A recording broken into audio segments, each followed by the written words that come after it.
Thank you, Conrad. And with National Grief Awareness Day coming up tomorrow, we're happy to be joined by an expert in moving through the difficult time of grieving, Kathleen Paris. Thanks for joining us this morning. Welcome in. Thanks for having me. Of course. Always happy to have you. So why did you write your book? You wrote a book to move through the process of grieving. It's called Gentle Comforts right here.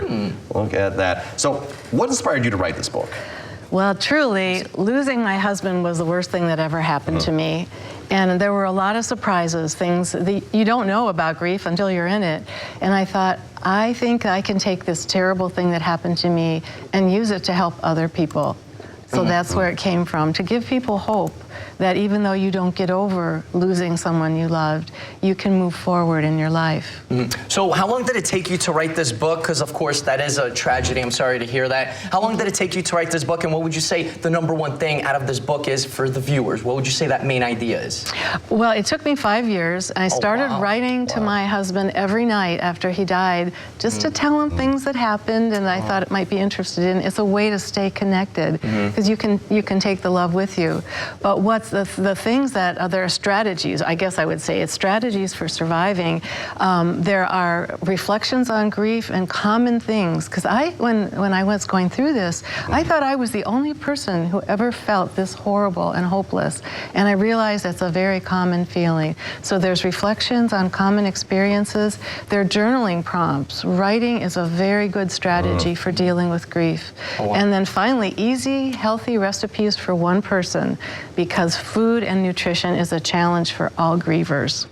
Yeah, absolutely. It was very interesting reading, perusing through this book, how you incorporated nutrition and recipes and food in the process of moving through this grief. Tell us a little bit about how did you come about choosing these recipes and kind of tying that in with the whole, process of grieving? Yeah, well, there's scientific data that people's nutrition deteriorates in grief, and that leads to cardiovascular problems, because that's the last thing you're thinking about when you're in grief, and so people default to comfort and high-fat foods, things they can pick up quick at the fast food or the deli, and those inevitably lead to cardiovascular issues, heart attacks and strokes. So I realized that, and I realized for myself that eating was a real challenge. And my dear husband, there was never a green vegetable he liked. So and he was our cook. He was the family cook. So after he wasn't there, I thought, well, I gotta figure this out, and I wanna eat differently, because I was just losing a lot of weight, which by itself isn't bad, but it's not the best way to lose it, So, and they were new recipes that I found that I thought, I think that I'm gonna try that.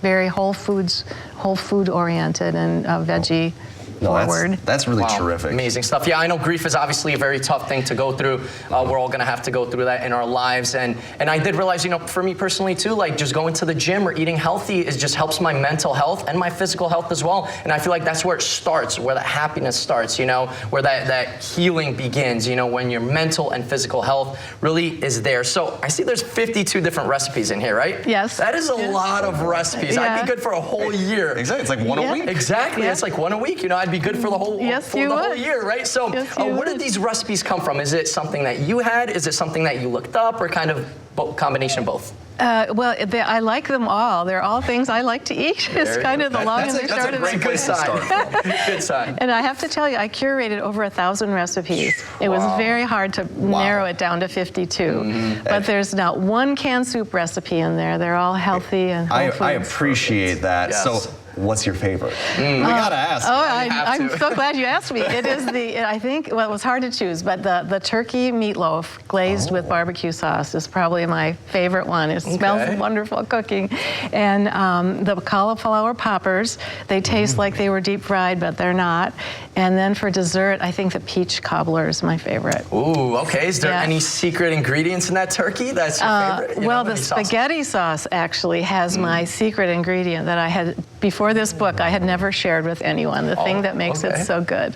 Very nice. Well, thank you for sharing that. You're gonna have to peruse this. You're gonna have to peruse it a little closer now. Check it out. Yeah, right. My goodness. Yeah. So, what are the most effective strategies? I know we mentioned a lot of strategies about moving through grief, and they're all good. Yes. So, combining them, what is an effective strategy for moving through grief? Then? Well, realizing that grief affects you head to toe. We tend to think of grief as an emotional or a mental thing.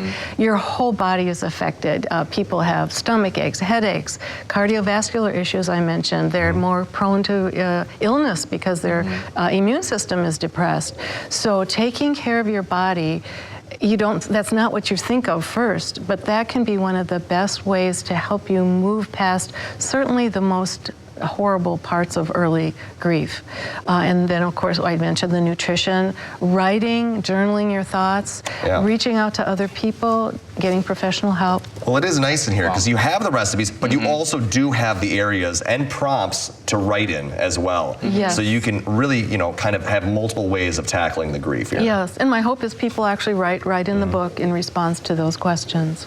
Yeah, I did hear about that actually physically writing is just very healing in many different ways. So it is, and there's scientific evidence that writing is a good strategy for dealing with grief. Well, you're certainly very helpful to us and hopefully viewers at home if they're going through this, or just, tuck it away and remember it for later. Exactly, because everyone's going to go through it. Yeah. Exactly. Absolutely. So where can people go out and find this book? There you go, Conrad, displayed beautifully by Conrad Sapinski. Where can we go out and find this book in the community? This is available here in Rhinelander at J.C. Weddell Books, and it can be found online also, but I encourage people to shop local. It's on Amazon too, I'm guessing? Yes. Christmas is around the corner. Yeah, and it makes a great gift. Sometimes you want to give someone who's in grief a gift.